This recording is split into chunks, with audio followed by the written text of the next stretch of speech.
Hari ini kita akan belajar bersama-sama. Kita memang masih ada di hari-hari sesudah Yesus bangkit nih. Hari-hari waktu Yesus sedang menampakkan diri kepada murid-muridnya. Dan ini ada pesannya tentu. Saya pernah sampaikan khotbah dari Kisah Para Rasul 1. Kalau 2000 tahun lalu Yesus bangkit, dia menggenapi hari buah sulung dalam tradisi orang Yahudi di hukum Taurat. Dan Yesus menampakkan diri secara berulang-ulang. Di Kisah Rasul 1 ayat 1 sampai ayat 4, ayat 5 itu mencatat Yesus berulang kali menampakkan diri sebelum dia naik ke sorga. Nah, apa pesannya bagi kita saudara dari awal ini atau dari sejarah ini? Bagi murid-murid, Yesus menampakkan diri berulang-ulang dengan tujuan untuk meneguhkan iman murid-murid.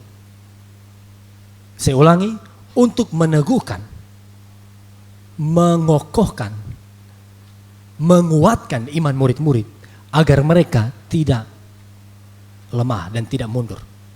Makanya dia menampakkan diri berulang kali Kisah 1 itu sampai dia terangkat. Apa hubungannya dengan kita hari ini? Hari ini Yesus tidak menampakkan diri pada kita secara fisik. Tapi Tuhan sedang ajarkan, ayo berjumpa dengan Tuhan tanda kutip secara berulang-ulang. Maksudnya apa? Ayo temukan dia dalam firman Tuhan. Temukan dia di dalam Alkitab berulang kali. Jangan bosan melihat Yesus di dalam Alkitab. Jangan merasa diri saya sudah tahu soal firman, saya sudah tahu soal kebenaran, dan sudah puas, jangan. Tapi setiap hari kita harus selalu punya, saudara, rasa penasaran, rasa kagum, dan teristimewa, rasa cinta pada Yesus yang semakin besar lagi. Tepuk tangan dulu buat Tuhan Yesus Kristus. Kita lihat dia dari firman. Nah, hari ini kita akan belajar Bapak Ibu tentang keluarga sekali lagi. Saudara yang mau kasih judul, catat di khotbah atau di buku catatan Anda, Revival dari dalam rumah. Atau revival from home. Kebangunan rohani dari dalam rumah. Sama-sama bilang ini, kebangunan rohani dari dalam rumah.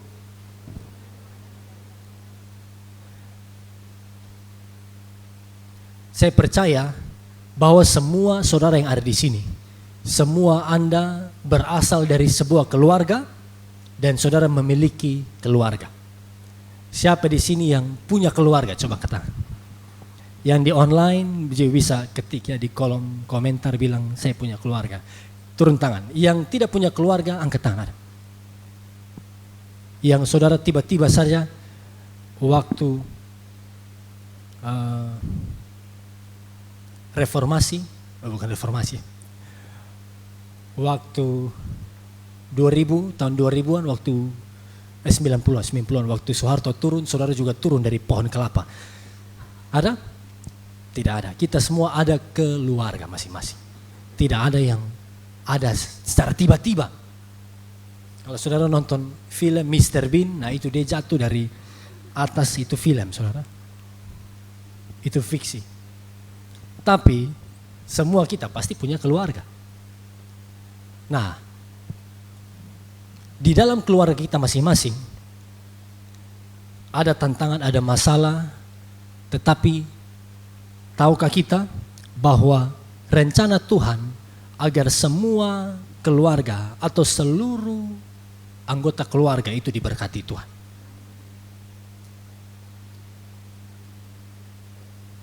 Saya tanya lagi, berapa di antara Bapak Ibu yang dalam keluarganya pernah alami masalah? Angkat tangan. Yang pernah ada masalah dalam keluarga? Ya, silakan turun tangan. Kelihatan dari wajahnya.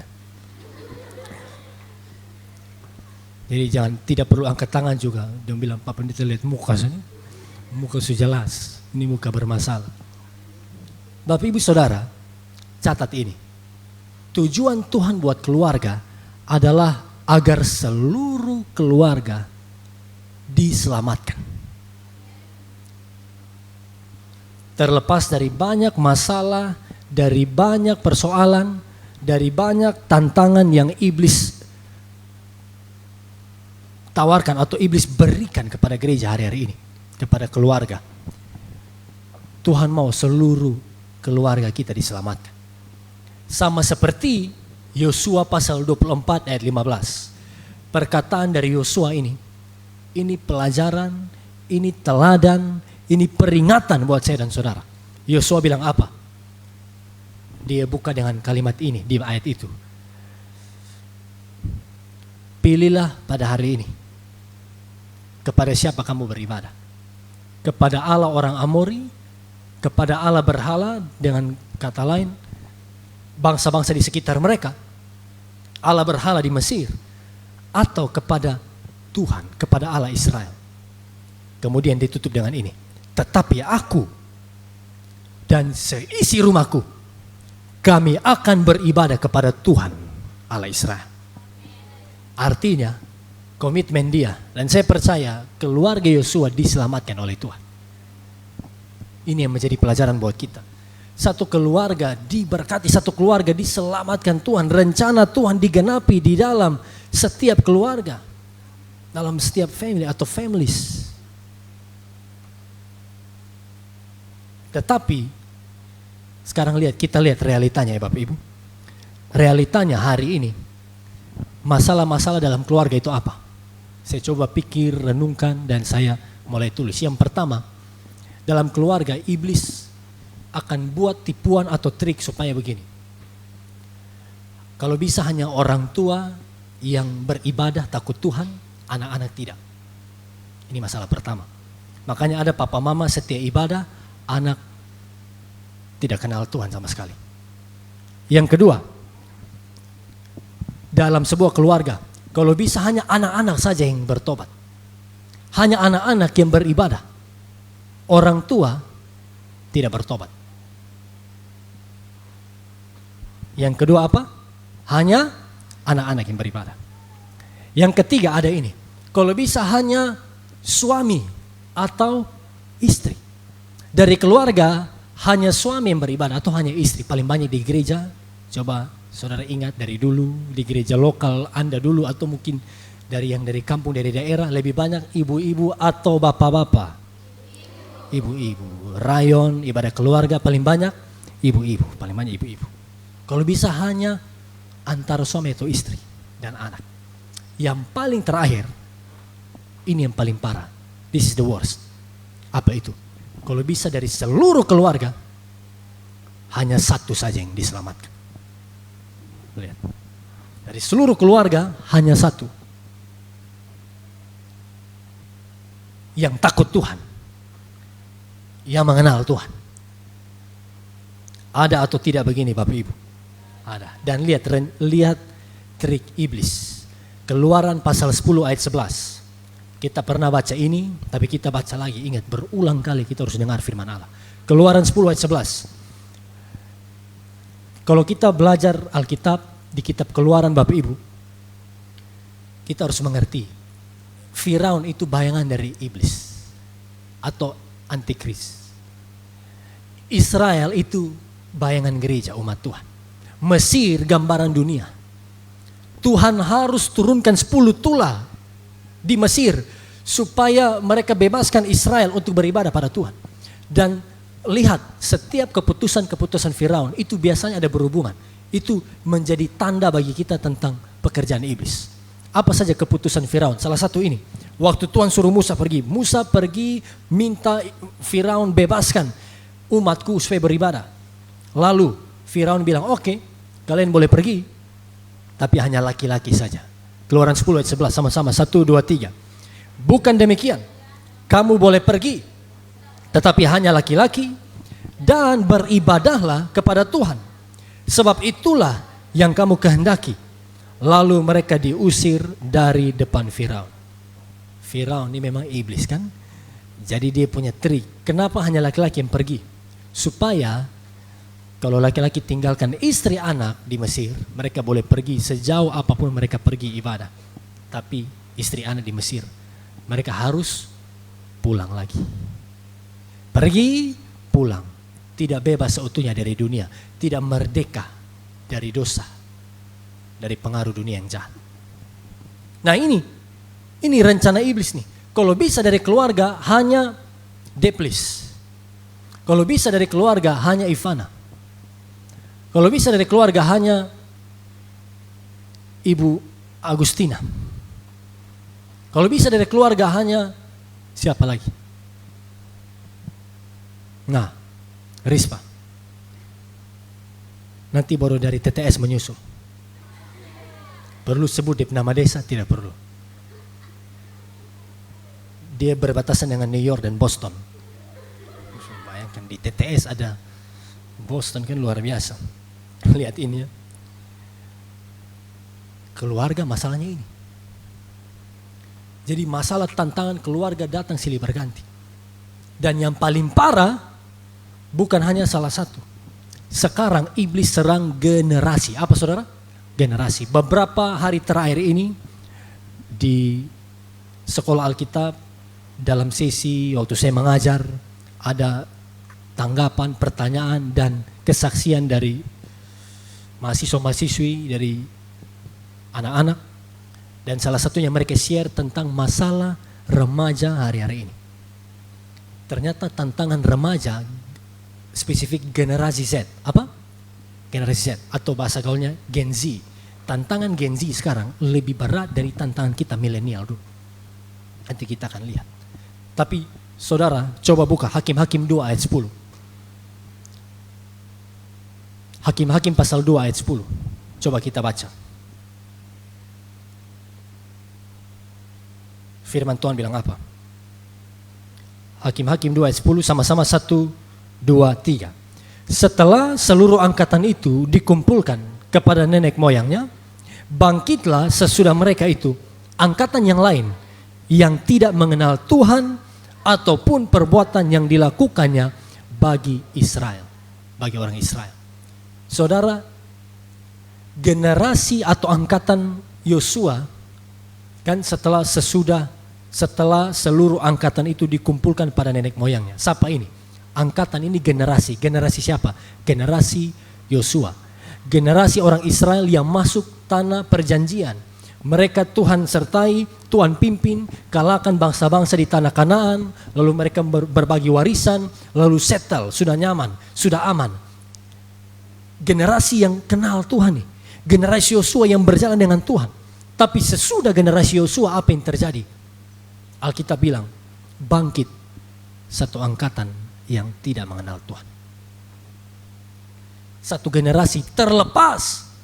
Kalau tidak mengenal Tuhan, mereka terlepas dari berkat, dari rencana Tuhan. Nah, ini awal sehingga di kitab Hakim-Hakim kita lihat orang Israel itu Tuhan izinkan banyak kali karena mereka tidak kenal Tuhan, generasi rusak. Jadi Tuhan pakai bangsa lain kalahkan mereka, memperbudak mereka, menderita, orang Israel menderita, lalu waktu mereka bertobat baru Tuhan pulihkan lagi. Makanya disebut kitab Hakim-Hakim itu persis roller coaster iman. Mereka naik, turun, mereka. Kalau Tuhan selamatkan baru mereka pulih. Karena apa? Karena satu angkatan tidak mengenal Tuhan. Nah, Bapak Ibu Saudara, ini juga yang sedang terjadi hari-hari ini. Tadi pagi saya bilang begini, bandingkan ya, kita bandingkan generasi Israel, generasi Yosua, dan generasi atau angkatan hari ini, gereja Tuhan. Angkatan Yosua dulu, papa mamanya atau generasi Yosua takut Tuhan, sama-sama bilang takut Tuhan. Generasi mereka taat pada Tuhan, betul-betul lihat mujizat Tuhan, lihat perbuatan ajaib Tuhan.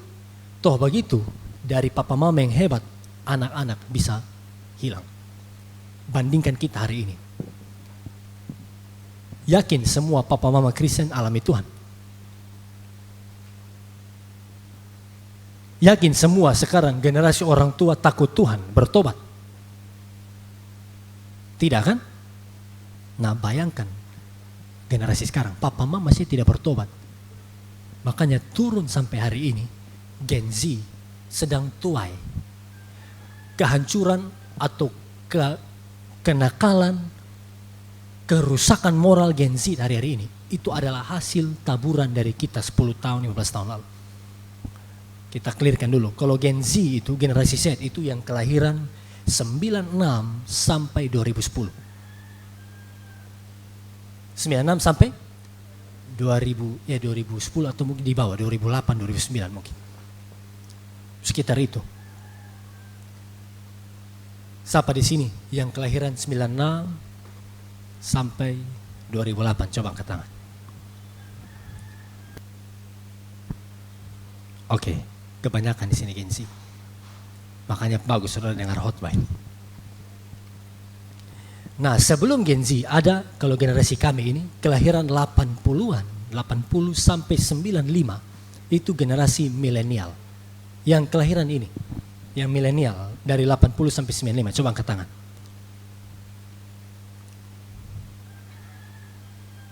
Kalau ibu berapa? 90. Oh ya, oke, betul. Muai bukan generasi Adam dan Hawa. Berapa? Oh, 80. Om Sem, 82. Nah itu. Yang 2000 jangan angkat tangan milenial. 2000 mau angkat tangan milenial. Saudara lihat ya. Nah, tantangan ini lebih berat sekarang. Apa saja saya catat tantangan Gen Z hari-hari ini. Ini pesan buat orang tua dan buat kita milenial, bagaimana kita layani, doakan adik-adik kita. Apa itu? Yang paling kuat adalah ini, penyesatan. Sekarang lagi gencar nih penyesatan. False teaching, false gospel, ajaran sesat, injil-injil palsu sedang merasuk ke dalam kehidupan Gen Z. Karena apa? Lihat Gen Z sekarang saudara, tidak ada namanya kedisiplinan rohani. Kebanyakan, bukan semua ya, kebanyakan Gen Z mereka bertumbuh dari mana? Postingan rohani influencer. Khotbah singkat di Instagram, TikTok. Mereka bertumbuh dari mana? Dari sosial media. Tidak ada kedisiplinan rohani. Makanya ajaran sesat masuk, apalagi sekarang yang lagi tren ini, yang dari TikTok. Karena sosial media pun ada dia punya pembagian kan. Kalau generasi baby boomer itu yang papa mama tuh 60-an sampai 70-an akhir. Baby boomer punya sosial media adalah Facebook. Milenial punya sosial media adalah Instagram. Gen Z punya sosial media TikTok. Tapi yang saya heran, ada baby boomer yang TikTok tiap hari. Orang tua tapi lihat dia suleging ketat. Dan taruh HP di bawah dan mulai 1, 2, 3. Dia tidak tahu itu di TikTok itu buat laki-laki dan jatuh dalam dosa. Tapi saya tidak bilang kalau yang baby boomer orang tua main TikTok dosa ya. Bukan salah. Intinya ini, pakai TikTok untuk entertainment boleh, untuk sharing hidup Anda boleh, tapi jangan sampai mempengaruhi iman kita. Jangan sampai TikTok mempengaruhi iman kita, apalagi kita lebih cinta TikTok, Facebook, Instagram daripada firman Allah. Akhirnya apa? Gampang disesatkan. Sekarang yang lagi tren apa? Kristen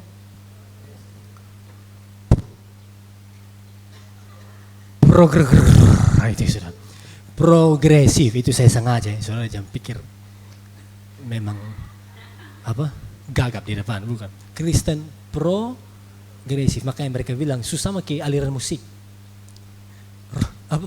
Progresif rock.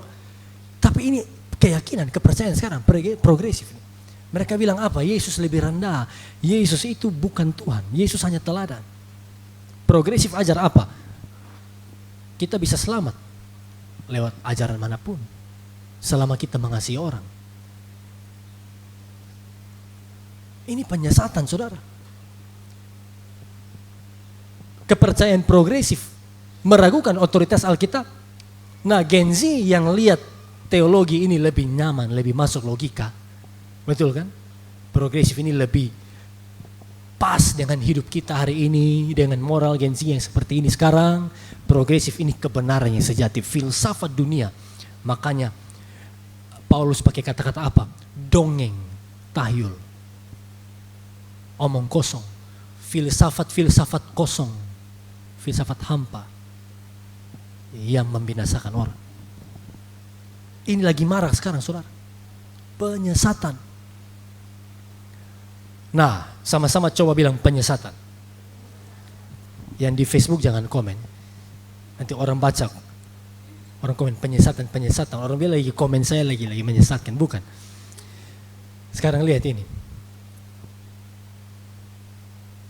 Di zaman gereja mula-mula, itu ada dua jenis penyesatan yang paling hebat, paling besar. Yang pertama itu adalah penyesatan legalisme Yahudi. Legalisme Yahudi. Legalisme Yahudi itu apa? Yang ajarkan ini. Percaya pada Yesus, beriman, nomor satu. Yang kedua, lakukan hukum Taurat. Harus taati hukum sipil, hukum peribadatan. Karena perbuatan kita itu yang akan membawa keselamatan. Nah, ini penyesatan. Makanya Kisah Rasul 15, konsili pertama di Yerusalem diarahkan untuk membahas masalah ini di Antioquia. Masalah di Galatia juga alami penyesatan ini. Makanya Paulus bilang, biar malaikat sekalipun turun, sampaikan di Injil yang lain, terkutuklah malaikat itu. Jadi kalau hanya manusia, hanya orang Indonesia, Paulus bilang malaikat kalau datang ajar Injil lain, terkutuk dia. Itu legalisme Yahudi, sesat. Yang kedua, penyesatan yang besar-besaran di gereja mula-mula, ini ada juga di jemaat Efesus, ada juga di jemaat-jemaat di Asia Kecil. Makanya Petrus omong spesifik, sebagaimana nabi-nabi palsu muncul dulu di hadapan umat Allah, sekarang juga mereka akan muncul lagi. Itu Paulus bilang, kita harus hindari serigala buas, serigala berbulu, saya bilang kucing tuh, serigala berbulu domba, yang apa? Bertujuan untuk menerkam, membinasakan jemaat Tuhan. Yang kedua, ini aliran ini, Gnostik. Sama-sama bilang Gnostik. Gnostik ini apa? Kalau di tulisan Rasul Paulus, ada yang Paulus bilang begini, kamu hindari pertentangan dan omong kosong, dongeng yang berasal, ingat kalimat ini ya, yang berasal dari yang namanya pengetahuan, masih ingat? Di surat Paulus pada Timotius. Nah itu pengetahuan, knowledge. Itulah orang-orang Gnostik. Orang Gnostik percaya apa? Tuhan itu adalah energi, bukan pribadi. Berkat itu adalah, bicara soal berkat, blessings, itu waktu kita bisa menyelaraskan energi kita dengan energi semesta. Jadi kalau kita percaya apa, yakini kita sedang menyelaraskan energi dengan semesta. Nanti kita akan lihat semesta, mereka pakai istilah ini, semesta akan mewujudkannya, manifestasi berkat itu. Kalau sekarang Gnostik ini istilah modernnya adalah New Age Movement. Apa saudara? New Age Movement. Tuhan itu di logika, filsafat. Inilah campuran filsafat Yunani dengan Injil. Makanya jadi Gnostik. Halo? Sekarang Gen Z lagi terpengaruh karena ini. Penyesatan yang pertama. Yang kedua, apa tantangan atau trik iblis untuk menghancurkan Gen Z, generasi Z? Yang kedua, saudara catat ini, pergaulan bebas. Pergaulan bebas. Kalau dalam bahasa Inggris, promiscuous life. Promiscuous life, kehidupan bebas. Penyimpangan seksual yang dilakukan oleh Gen Z sekarang lebih ngeri.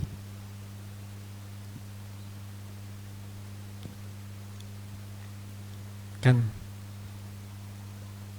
saya dengar dari beberapa siswa-siswi di sekolah kitab yang sharing, yang melayani, yang ada di pelayanan remaja. Sekarang nakalnya Gen Z beda dengan nakalnya milenial. Tadi pagi saya omong ini. Kalau kita dulu di Kupang, anak-anak milenial, mungkin yang online juga bisa relate, bisa mengerti ini. Dulu akhir 90-an dan 2000-an awal, Kupang itu terkenal dengan nakal-nakal anak-anak kampung, anak-anak daerah, anak-anak wilayah. Maksudnya apa? Terkenal namanya anak kampar. Dulu, Kampung Alor di sini. Terkenal namanya anak Kanaan. Terkenal namanya anak nakal, anak-anak Oepura dulu nih. Nah itu nakalnya apa? Mabok, pajak, bemo, pukul orang, tikam. Nah itu nakal-nakal dulu. Makanya beberapa sekarang yang bertobat jadi hamba Tuhan luar biasa, itu nakal-nakal tahun 2000-an tuh yang Tuhan pakai. Dan kebanyakan tadi habis khotbah ada jemaat yang bilang, Pak Pendeta saya ingat nama ini dulu paling nakal di Kanaan. Nah itu, dulu bertahu, Ketong Kupang dulu belum ada Facebook, dulu belum ada sosial media. Jadi dulu hidup betul-betul di jalan, bertahu semua. Kalau dari ini dia sudah tahu, dari oh lu anak Seven House nih. Apa Seven House? Rumah 7. Ini anak MTZ, apa itu? Mantasi. MTZ. Ini anak mana? Anak Nekoten. Paling nakal dulu terkenal mungkin ibu masih ingat ya. Oepura dulu. Betul ya? Anak Oepura itu orang paling tahu tuh nakal. Nah nakalnya apa? Itu. Kalau misalnya ya, generasi milenial nih, sampai ke zaman saya juga. Kalau simpan film-film dewasa itu jarang dulu. Tapi mulai 2000-an, mulai internet berkembang, akhirnya kalau kita yang sudah misalnya sudah dapat nih nonton film dewasa, film porno, lalu simpan, rasa paling berdosa, ini kenakalan betul, ini menyakiti hati Tuhan yang luar biasa. Itu nakal milenial dulu. Lihat, sekarang Gen Z, saudara tahu Gen Z punya nakal apa? Mereka bukan simpan video, bukan nonton apa, bukan ya hanya mabuk, bukan. Nakal mereka apa? Mereka buat persetubuhan, hubungan badan, rekam dengan HP, simpan. Makanya ada kasus yang saya dengar cerita itu remaja, pacarnya mereka rekam hubungan lalu simpan dan apa dipakai untuk blackmail, dipakai untuk peras, untuk ancam. Kalau putus, lu siap masuk di NTT update. Lu putus lu siap viral. Ini sekarang nakal remaja. Berita dari Alor, teman kita kemarin kasih tahu. Satu laki-laki anak SMP kelas 1. Dua laki-laki, yang satu kelas 1 SMP, yang satu kelas 3 SMP. Mereka berdua bawa perempuan kelas 3 SMP untuk masuk ke dalam rumah, lakukan itu pas orang tua tidak ada. Lihat. Makanya jangan kaget, HIV naik ngeri sekarang. Zaman saudara, tantangan lebih ngeri sekarang. Perbedaan tantangan masalahnya. Generasi iblis lagi serang. Saya langsung pikir begini, waktu mereka buat itu, waktu mereka rekam, waktu mereka masuk di rumah, papa mama di mana? Simpan di HP, pacaran seperti itu, orang tua di mana?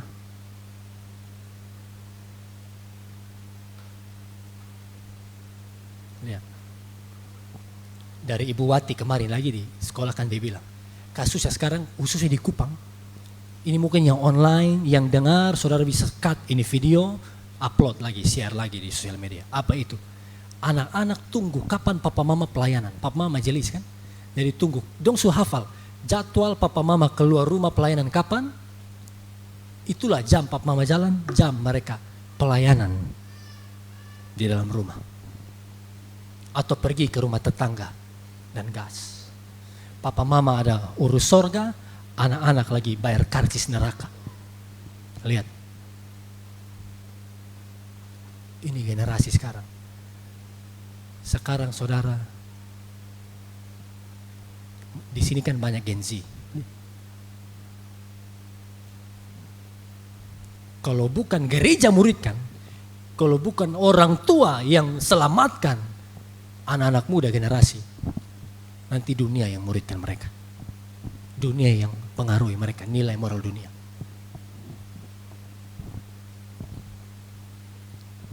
Kayaknya kemarin juga Tior di calling sempat sharing itu. Ada yang sharing. Sebelum di calling ketong subahas di kelas soal generasi. Lihat. Masalah pertama apa? Penyesatan. Masalah kedua, pergaulan bebas. Banyak Gen Z di sini, kalau Anda alami itu, siang ini kita berdoa, bertobat. Kalau mau masa depan Anda diberkati, lepaskan ini, bilang amin. Saya ngomong hari ini, tanggal berapa nih? 21 April. Masih keras kepala, masih lanjut pacaran, tidak kudus, masih lanjut ikut kedagingan, tidak akan ada pengampunan. Konsekuensi akan kita dapat. Makanya waktu orang tua kan tanya, waktu saya live, kemarin live orang tanya, kenapa sekarang generasi begini Pak Pendeta? Kenapa anak-anak hancur? Saya bilang, kita lagi tua ya, apa yang kita tabur 10-15 tahun terakhir. Kenapa anak-anak hancur? Papa mama bagaimana? Orang tua bagaimana? Dalam keluarga. Cekcok, tidak akur, orang tua berpisah, broken home. Lagi tabur apa yang dituai oleh kita lewat Gen Z sekarang.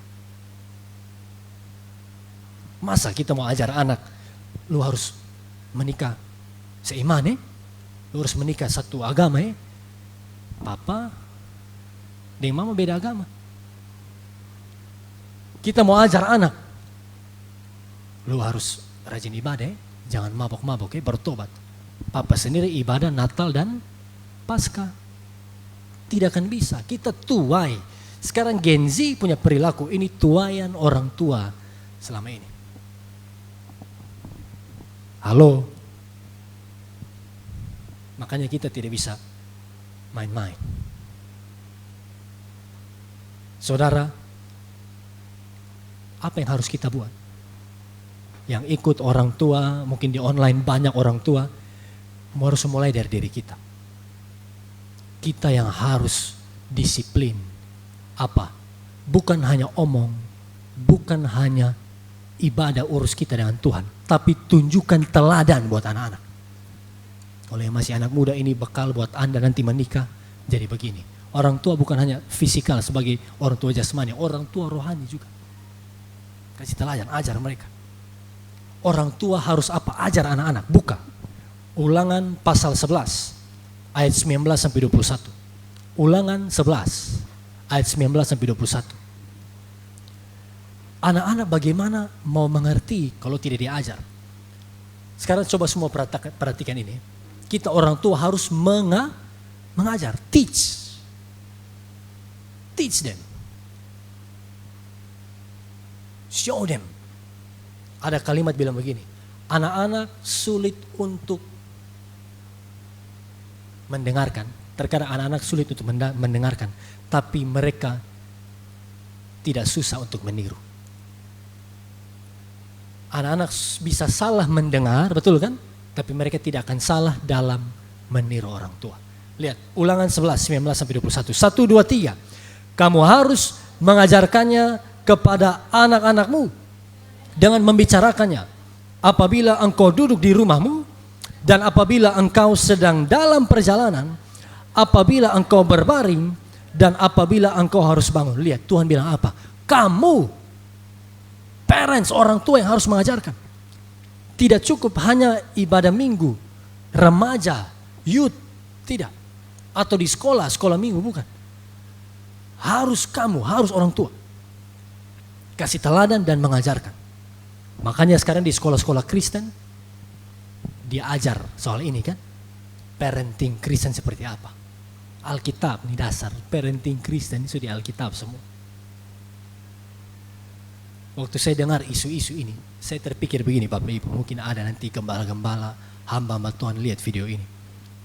Berarti sekarang, khotbah khusus tentang parenting, pengajaran khusus tentang orang tua Kristen, harus kita ajarkan dari mimbar. Pemimpin organisasi harus lihat isu sekarang, generasi yang lagi hilang. Istilahnya dalam dunia pendidikan, kurikulum, pengajaran khusus buat parenting harus diajar. Istilahnya digempurkan sekarang. Jangan hanya khotbah Sakeus naik pohon, Yesus di bawah pohon. Amin. Itu khotbah. Tapi khotbah parenting. Dan lakukan, praktikkan. Pemimpin, gembala, kalau orang bule biasa om lebih keren, church, apa? Di bibir masih betul. Church maksudnya gereja. Bibir jangan terlalu monyo. Pas-pas, coba semua bilang church. Masih monyong tuh, jangan monyong. Bibir biasa, church. Ini bilang, church, gereja maksudnya. Gereja, halo gereja, pemimpin, kita harus sadar ini. Karena apa? Kebangunan rohani sejati mulai dari keluarga. Generasi ini saya percaya tidak hanya butuh influencer hebat di sosial media. Tidak hanya butuh KKR besar-besaran, ribuan orang di lapangan, lompat-lompat, konser, praise and worship luar biasa, lighting yang hebat. Amin, itu semua baik juga. Tapi bukan hanya itu. Tapi generasi ini butuh apa? Papa mama yang jadi teladan mulai dari dalam rumah. Wow, ini dia. Dari dalam rumah kalau keluarga takut Tuhan, itulah gereja nanti. Tapi kalau keluarga hancur, menuju ke generasi nanti hancur. Hakim-Hakim 2 ayat 10 akan terulang lagi. Sekarang lihat ya, saya mau masuk ke bagian intinya nih sebelum menutup. Tuhan bilang ini, kamu harus mengajarkannya. You have to teach them, kamu harus mengajarkannya. Pertanyaannya, bagaimana orang tua mau mengajar kalau tidak tahu pengetahuan, tidak tahu firman? Bagaimana orang tua mau pimpin anak-anak secara rohani kalau papa mama tidak tahu firman Allah? Contoh, kita mau lindungi anak-anak dari pernikahan beda agama. Iya kan? Papa mama harus belajar. Apa dasar Alkitab dari pernikahan harus seiman? Apa doktrinnya? Apa poin-poin mengapa harus memilih pasangan seiman? Belajar itu. Lalu apa? Bagikan pada anak-anak. 2 Korintus 6 ayat 14. Pasangan tidak boleh tidak seimbang. Pasangan harus seimbang. Terang tidak bisa bersatu dan gelap. Papa mama harus belajar ini. Tahu teorinya. Dan ajarkan. Kalau kalian menikah beda agama, nanti susah di depan. Pernikahanmu akan menderita. Anak-anak bingung. Papa ibadah hari apa, mama hari apa. Papa ibadah di mana, mama ibadah di mana. Susah. Belajar ini. Orang tua belajar, pahami, lalu ajarkan. Mulai dari sini, orang tua kita harus tahu ini. Soal memilih pasangan. Soal apa lagi? Soal hubungan persetubuhan. Apa data Alkitab soal ini? Ajarkan orang tua. Alkitab bilang apa? 1 Korintus 6 ayat 16. Barang siapa mengikatkan diri dengan perempuan cabul, jadi satu roh dengan dia. Jadi persetubuhan Alkitab ajarkan bukan hanya secara fisik. Tapi persetubuhan itu mengikat batin dan mengikat roh. Makanya Tuhan ciptakan persetubuhan itu hanya untuk satu, kita nikmati dengan satu orang. Dalam apa? Pernikahan. Karena waktu kejadian itu kita lagi ikat diri. Roh jiwa tubuh menyatu. 1 Korintus 6 ayat 16. Iblis tipu kan, iblis twist. Boleh gonta-ganti. Boleh pacaran bebas. Kita ikat dengan A, ikat dengan B, ikat dengan C. Begitu rencana Tuhan mau digenapi di pernikahan kudus, kita tidak bisa rasakan keintiman lagi. Karena ikat terlalu banyak dan banyak orang. Istilah sekarang body count-nya tinggi. Berapa body count-nya? Kalau kita tidak tahu kebenaran, habis digerus dengan penyesatan. Betul kan? Makanya lihat, orang yang pernah melakukan hubungan dengan, kalau perempuannya, ini contoh, dia pernah lakukan hubungan dengan cinta pertama. First love, lihat. Itu kenangan akan tetap ada. Sampai dia mati, dia tidak akan lupa. Itulah yang namanya ikat baru dilepaskan. Hukuman buat dia. Kenangan. Harus rasa luka sakit itu. Intimidasi itu seumur hidup. Karena kan kita belajar kan, kalau bicara soal grace, anugerah, masa lalu kita mungkin hancur. Tapi hari ini kalau kita bertobat, Tuhan mau pulihkan. Pernah dengar kan? Amin. Ya, itu dari sisi grace. Tapi dari sisi kebenaran, Tuhan memang ajar, jangan berhubungan dengan siapapun sebelum menikah. Karena apa? Virginity, keperawanan itu penting. Itu mempengaruhi seorang perempuan bisa masuk ke dalam berbagai penyimpangan seksual. Dimulai dari ini. Lost her virginity. Too soon, terlalu cepat. Nanti pintu buat yang lain-lain lagi cepat masuk. Laki-laki juga begitu. Jadi sebelum jatuh sudah tahu. Tidak perlu jatuh. Sebelum alami ini, kita sudah tahu, sudah punya pemahaman. Betapa penting jaga kekudusan. Ajar pada anak-anak. Amin saudara. Ajari. Yang Gen Z sekarang. Kalau sesudah Gen Z, yang kelahiran 2011 kalau tidak salah, sampai sekarang, itu sudah generasi alfa. Generasi alfa. Ada selisih mungkin dari 2010, 2009 atau 2011 sampai sekarang. Ini generasi alfa. Mungkin ada lagi alfa 1.2, 1.2 ada lagi. Yang mana? Elis dong tuh. Yang bayi-bayi dong tuh. Itu yang newest version tuh. Versi terbaru tuh. Saudara lihat ya. Apalagi ajar orang tua, kita harus ajar. Makanya sekarang di sekolah-sekolah Kristen sudah diajarkan dari anak kecil, ada bagian tubuh yang boleh disentuh, betul kan? Ada yang tidak boleh. Dada itu ada warna merah, tidak boleh disentuh. Anak-anak harus diajar. Tangan ini hijau, boleh ya, jabat tangan. Tapi dada ke bawah, daerah sensitif tidak boleh disentuh. Hal-hal kecil ini harus diajar dan harus hindari. Contoh apa lagi? Karena kita dulu kan di kampung, anak-anak masih balita, batita, celana subasa semua, tidak ada pampers. Habis kencing tidak ada celana. Lepas dia tanpa celana lari-lari. Kok anak kicik juga. Siapa mau toy anak kicik? Jangan. Masih 2-3 tahun tidak ada yang toy. Tapi itu mental dia akan bawa. Sampai nanti dia 15 tahun. Siapa mau tutup? Siapa mau bela tutup saudara? Akhirnya jadilah apa? Itu ada istilahnya tuh. Yang suka pamer-pamer tuh. Apalagi istilahnya tuh. Maaf, mereka pamer bagian sensitif. Mereka suka.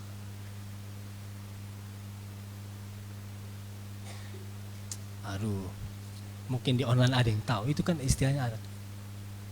Mulai mungkin dari itu. Atau pernah alami sexual abuse dulu. Dan dampaknya sampai sekarang. Halo? Halo?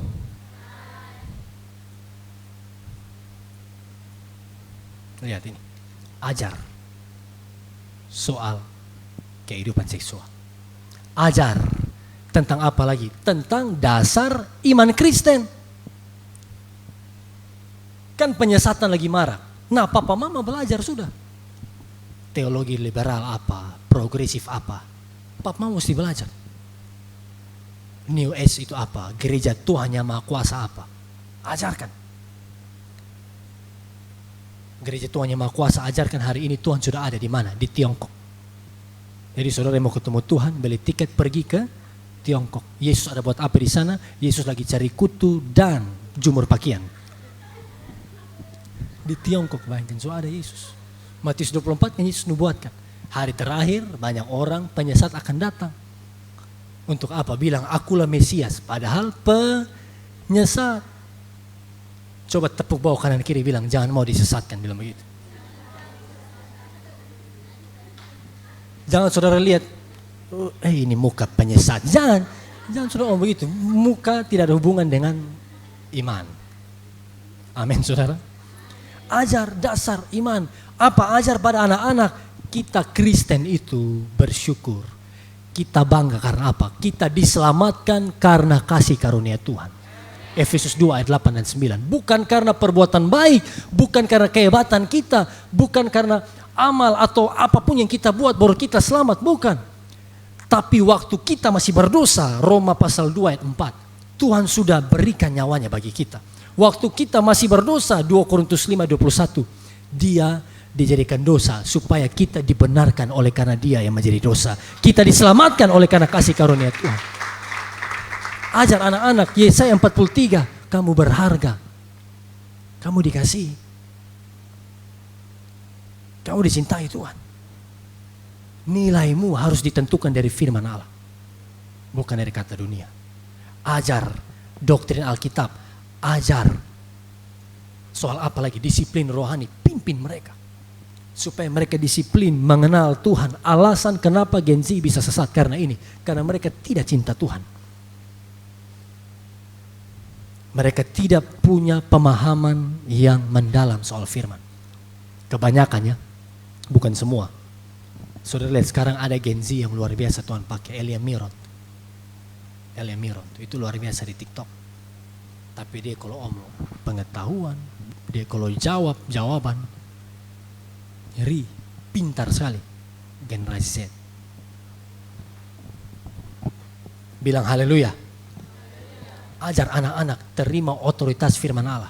Otoritas tertinggi di hidup orang percaya bukan perkataan influencer terkenal. Bilang amin. Bukan postingan-postingan quotes di Instagram, bukan. Tapi dasar otoritas tertinggi bagi hidup orang percaya adalah firman Alkitab. Karena 2 Petrus 1, 20-21 bilang apa? Tidak ada firman, tidak ada nubuatan yang bersumber dari keinginan hati manusia. Kalau nabi-nabi, tokoh Alkitab, tulis Alkitab, itu semua karena dorongan Roh Kudus, bilang amin. Makanya itu firman hidup buat setiap kita. 2 Timotius 3 ayat 16 bilang apa? Semua tulisan yang diilhamkan Allah bermanfaat untuk mengajar, menyatakan kesalahan dan seterusnya. Segala tulisan yang diilhamkan dalam bahasa aslinya theopneustos, yang dinafaskan Allah. Jadi firman Alkitab itu adalah nafas Allah. Coba angkat Alkitab. Inilah pribadi Allah, nafas Allah. Terima Alkitab, terima kebenaran. Terima firman Allah, terima keselamatan. Tepuk tangan buat Tuhan Yesus Kristus. Tolak Alkitab, tolak keselamatan. Sah.